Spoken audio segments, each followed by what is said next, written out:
but I reckon that's probably what was the problem, was because it was way out of its tolerances.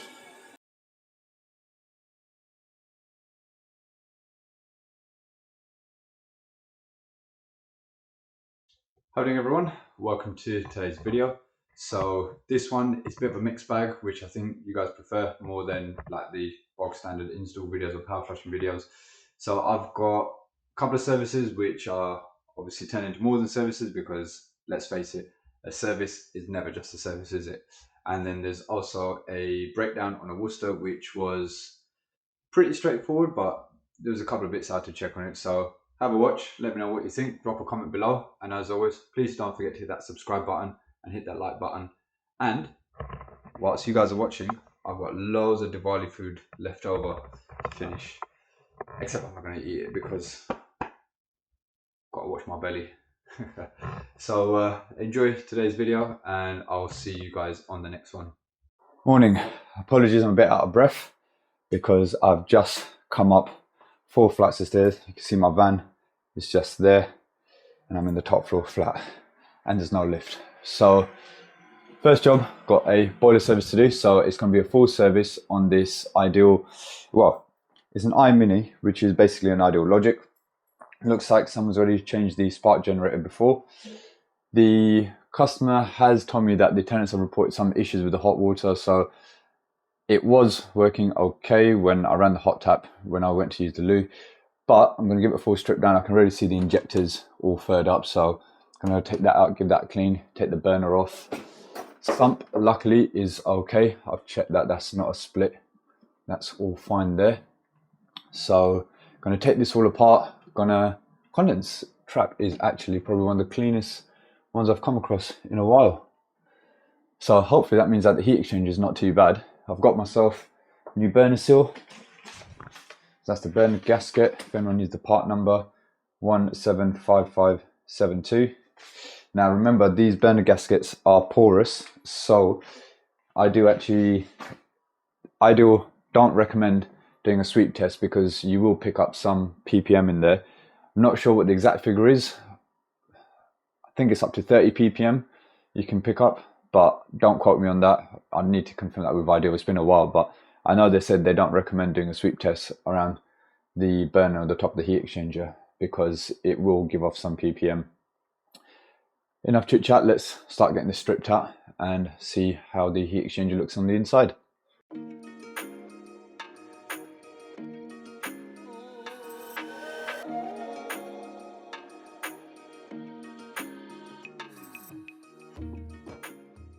Okay, so on close inspection, I believe there is a split on the sump. Now I don't know if it will pick it up on camera, but basically, let me try and right there. I'll try and zoom in, but I don't know if it's going to pick up. I can see a tiny crack, and it gets better or worse depending on how you want to look at it. The burner, so we've got that movement in there, so the welds on the burner are gone as well. So I need to give a call to the landlord and price him up for the repairs and see what he wants me to do. Right, landlord's given me the go ahead for a complete overhaul on this boiler. So luckily I did bring a sump with me because I knew I was coming to an Ideal Logic, so typical, they're going to be split. And I also brought a burner with me as well because they're also prone to the welds going on those. So let's get the burner out, get the sump out. I think how should I do this? Let me do the sump first, get the new sump on, then I can flush through the main heat exchanger, because otherwise I'm going to have water all sitting in the new sump in the old sump when I clean it out. So I'll change the sump first, then I'll give it a service, flush it all through, and that should be a better way of doing it. So let's crack on. Okay, so fan was already out. I've just taken out the gas valve and the plate that holds it all into there. Now this part is where it's make or break. This will either come out nice and easy and go back in nice and easy, or it's going to be an absolute. But if you want to know how I do these, basically I've got to remove that, and then I break this down. So you want to break the old one off, and then the new one, grease it all up around it, get it in from the back, get the back clips in first, and then pull it up from the front. I have done a dedicated video on how to change a sump on an Ideal Logic, so I'll put the link somewhere up here, and I'll also put the link in the description below. So if any of you guys have got that job to do, go and watch that video. It should help you out. But in the meantime, I'm going to see how much trouble this one gives me.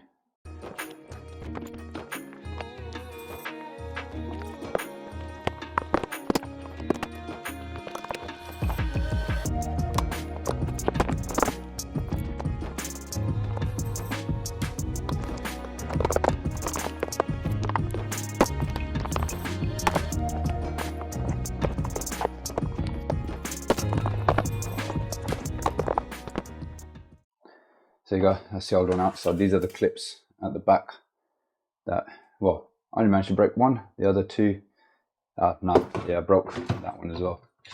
So yeah, they clip on at the back. So where you've got these lugs at the front here, got the same lugs at the back. So which is why you want to make sure you get the back ones on first and then pull up on the front. So let's get the new one unboxed. Obviously I'll give this all a bit of a clean afterwards as well. That's just the old sediment that came out of the sump. I always grease all of this up, grease all around the new sump, grease even the lugs. Just helps it go on a little bit easier, I hope.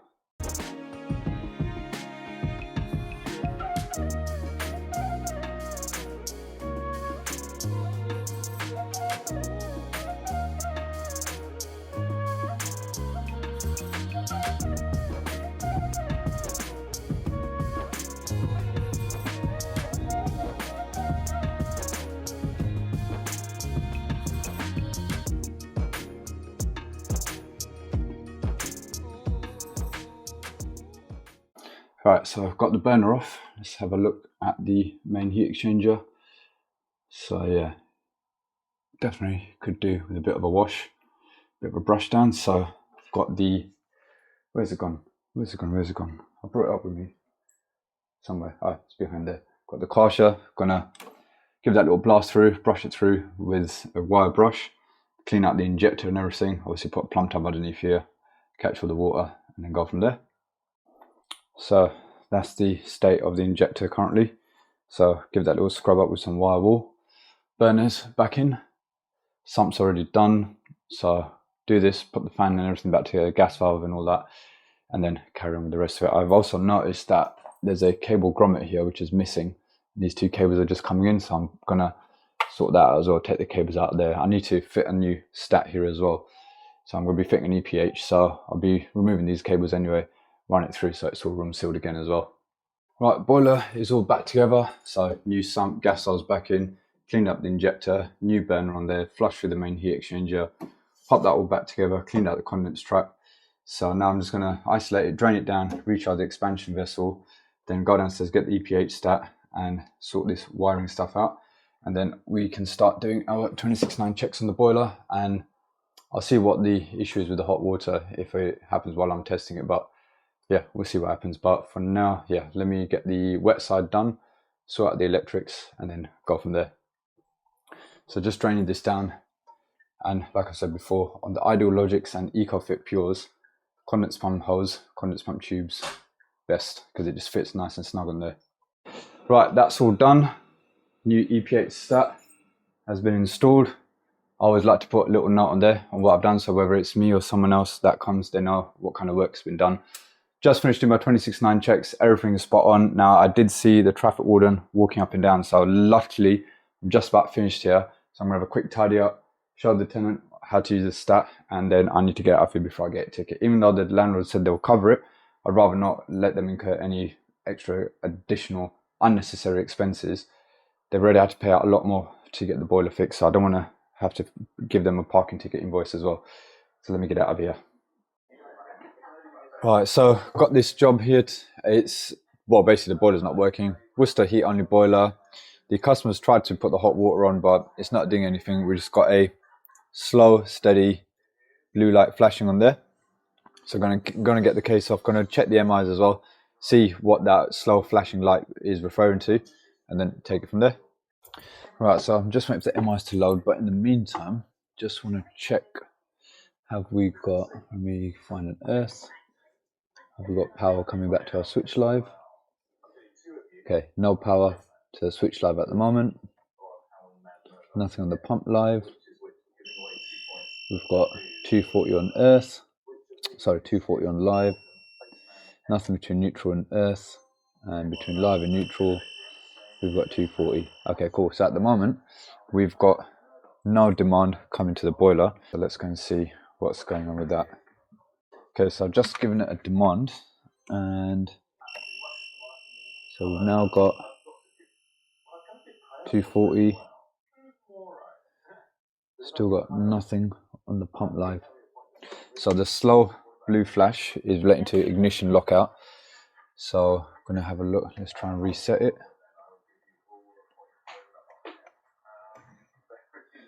And see what it does. Okay, fan's just done this little blip. Right, here we go.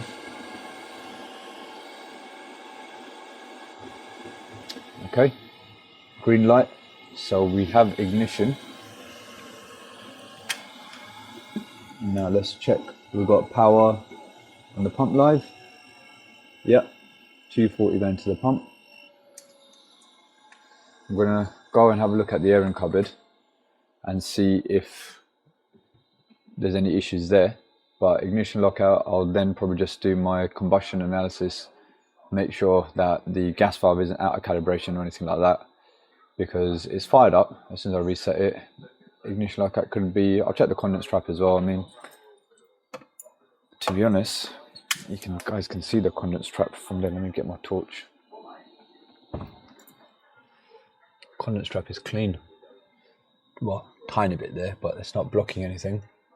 So it's not going to be the condense trap. It might be that the gas valve needs recalibrating. So get my analyzer out and check that. But I'm going to go upstairs and make sure that we've got heat circulating around the airing cupboard where we should be. Okay, pump is running. That's, although the head's upside down, it's facing the correct way. It's going to the 3-port. I'll show you. Let me turn the torch off. There you go. You see the lights on the pump. So that's spinning fine. 3-port is in the hot water position, which is good. So now we've got, got heat coming through there, going across to B. Yeah, that's fine. Just make sure it's not letting by on the heating side, which it isn't. Yeah, that's absolutely fine, doing exactly what it should be doing. So I'm not sure what the ignition lockout cause was, but I'm going to do my flue gas analysis, check that the highs and lows CO2 ratios are all fine. If it is, then yeah, we should be good to go. So I'm just doing my flue gas analysis, and I think it was a gas valve because I'm just adjusting on maximum now. It was 7.97. It's up to 8.6 now, so let's just tweak that again. Maximum should be 9.8 and minimum should be 9.2, so that needs ramping up quite a bit. We're at 8.67, 8.8, and we're trying to get that. We allowed 0.5 tolerance plus or minus, so we're going to try and get to as close as 9.8 as possible. But I reckon that's probably what was the problem, was because it was way out of its tolerances. There you go. 9.82. Now let's put that to minimum. And we want 9.2 a minimum, so let's see what we got at minimum. There you go, that's like 9.17. That's close enough, I'm happy with that. So minimum, I didn't actually have to adjust anything on minimum. It must have just needed adjusting on maximum, and the minimum setting adjusted itself out normally. I'm happy with that. Boiler's been running fine, so I'm done. I'm out of here. Right, behind me we've got an Ideal ISA HE30. The customer's been having some problems with ignition. There is some work going on outside, so the whole building currently is covered in scaffolding because they're renewing the cladding, and they've been doing some works outside. And because this is a twin flue system, you've got the flue obviously going all through there, and then it pokes out the end wall there. And he's been getting some problems with LF or FL flame loss errors, and it just coincided with the timing that they were doing the works outside. So I came and inspected it a few days ago, and it looked absolutely fine from what I could see. I didn't take the burner off at that time because I didn't have a burner seal on me, but I took the fan off and checked that it wasn't the burner, because we get these springy burner plates sometimes. That burner plate is solid, so I know it wasn't to do with that. However, when I fired it up, there was a little bit of an explosive ignition. So I recommended we take the burner out, change the burner seal, obviously, give the heat exchanger a clean inside, check the electrodes, check the earth ionization pins, etc., replace whatever parts are necessary, and just give the heat exchanger a bit of a clean through. I've had the sump open as well, and that's nice and clear as well. For the age of the boiler, it's clear. Obviously, there is some dirt in there, but it's nothing major like what you normally expect on an ideal ISO. I saw a bit of staining around here, but that is literally just down to the AAV over there. That's been discharging, but obviously we can't get to that at the moment, so that's not a major worry. The main thing is, gonna have this open, gonna have a look inside here, see what's going on with the electrodes, and then give it a test afterwards. But I believe that the flame loss issue was because of the scaffolding that was going on outside, because it is kind of covering the flue, and there was a lot of dirt that's been falling down, and it could have had an issue with the air intake or blocking up the flue. But enough chit chat, let's get this stripped out. It's a bit hot at the moment, so I'm gonna put my gloves on, get that stripped out, and then we'll have a look, see what's going on inside there.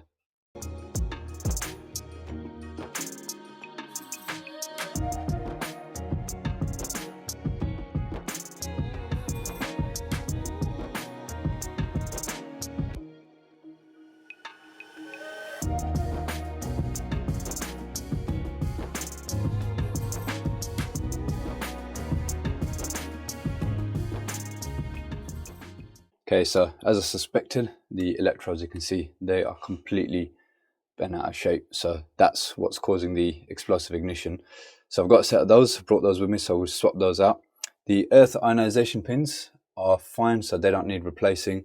And the rectification probe there, that's in good condition as well.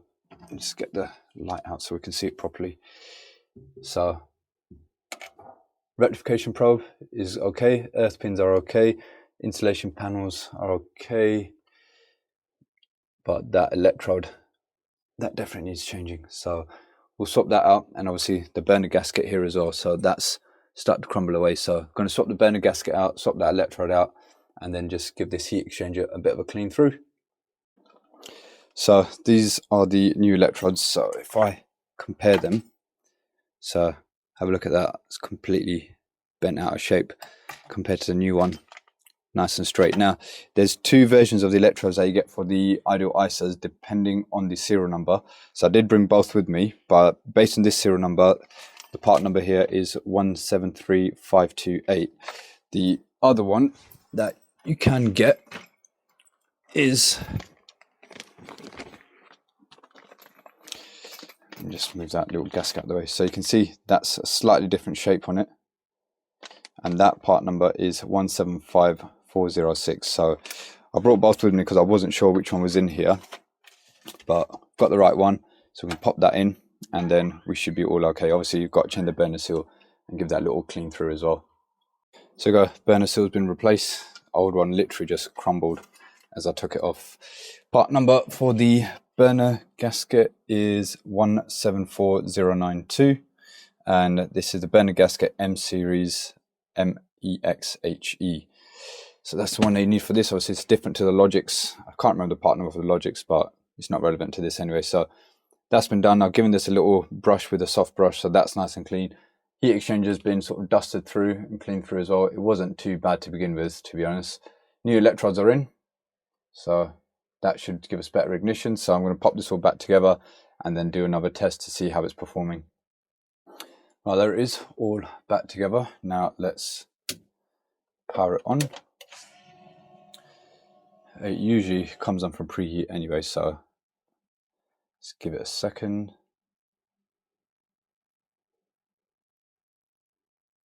If not, I'll just run a hot tap. Maybe not. Amir, Yes. do you mind just opening a hot tap for me, please? Hot? Yeah. Yeah. Right. Got demand.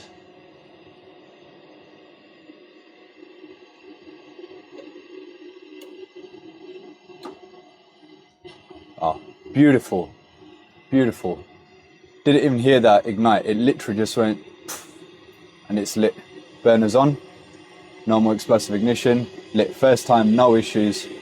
That's what I like to hear. So now I'm gonna close this up, do my 26.9 checks and everything, make sure everything's all good with the boiler, readings wise and everything, and then we're done, we're out of here. So that was a nice quick repair. Explosive ignition, I always look at the electrodes first on these when you've got explosive ignition. They're usually warped. You get the same issue with the back scissors as well. As soon as you change them, it just completely changes the sound of when it fires up. So, job done.